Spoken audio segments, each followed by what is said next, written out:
Έχει αλλάξει ο πληθυσμός της Ιχθυοπανίδας, δηλαδή των ψαριών γενικά, έχει μειωθεί αυτό που λένε? Έχει μειωθεί. Παλιά, πριν 20 χρόνια, βγάζαμε γρυβάδια.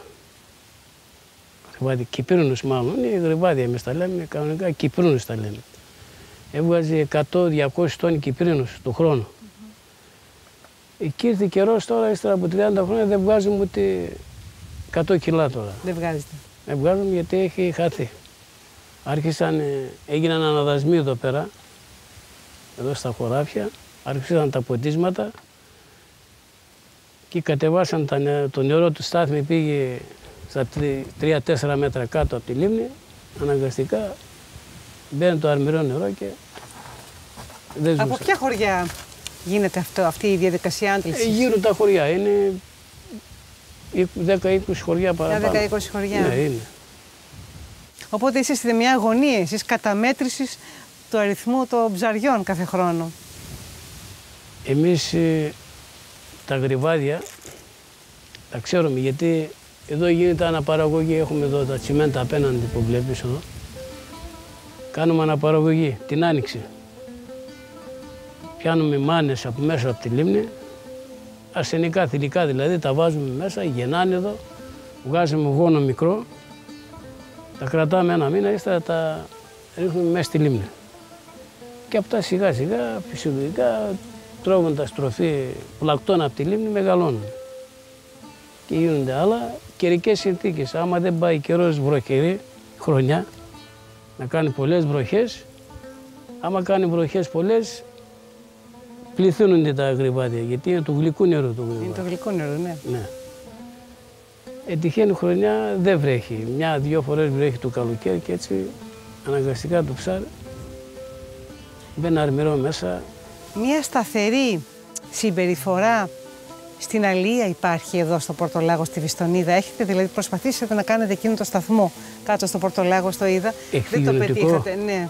Εκεί... Δεν έχετε λοιπόν κάτι το σταθερό, εξαρτάται πάρα πολύ από τις συνθήκες των νερών και του κλίματος γενικότερα. Και στο ηχθειονοτικό δεν υπάρχει νερό κατάλληλο για το γόνο, για να βγάλουν τσιπούρα, τέτοια πράγματα βγάζουν, θαλασσινά ψάρια εκεί. Ναι. Εκεί δεν βρήκαν νερό, δεν υπάρχει νερό, το κατάλληλο νερό.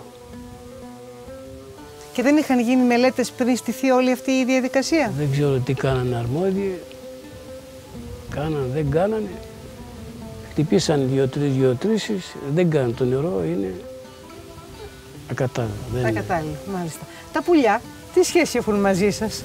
Τα πουλιά, οι πελεκάνοι περισσότερα, όταν πάμε με τη βάρκα, βάζουμε δίχτυα, όταν σηκώνουμε δίχτυα έρχονται δίπλα μας και βγάζουν ψαράκια και τα πετάμε. Πελεκάνοι ειδικά έρχονται κοντά μας.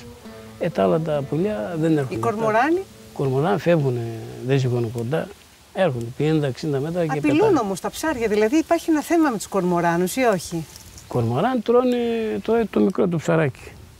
Πόσο τέτοιο ψαράκι μπορεί να τρώει ένας κορμοράνος, ας πούμε, τη μέρα?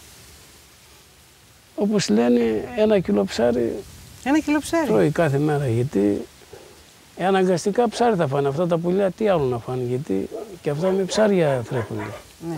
Αυτά τα δίχτυα που έχετε απλώσει προστατεύουν την παραγωγή?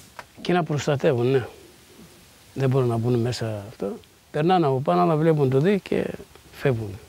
Του φεκάνε και κορμοράνους πάντως, εσείς οι ίδιοι ψαράδες τους κυνηγάτε? Του φεκάνε, εμείς κάτω έχουμε έναν εκεί πέρα, δεν έχει, άσφαιρα είναι. Ρίχνει απλώς για θόρυβο. Για εκφοβισμό. Για εκφοβισμό. Ύστερα βάζουμε και κανονάκια, τα βάζουμε. Αλλά πάλι αυτά τρώνε, δεν μπορεί τώρα. Η φύση τα έχει κάνει, πρέπει να φάει μικρό ψαράκι αυτό για να αναπτυχθεί. Πώς θα γίνει?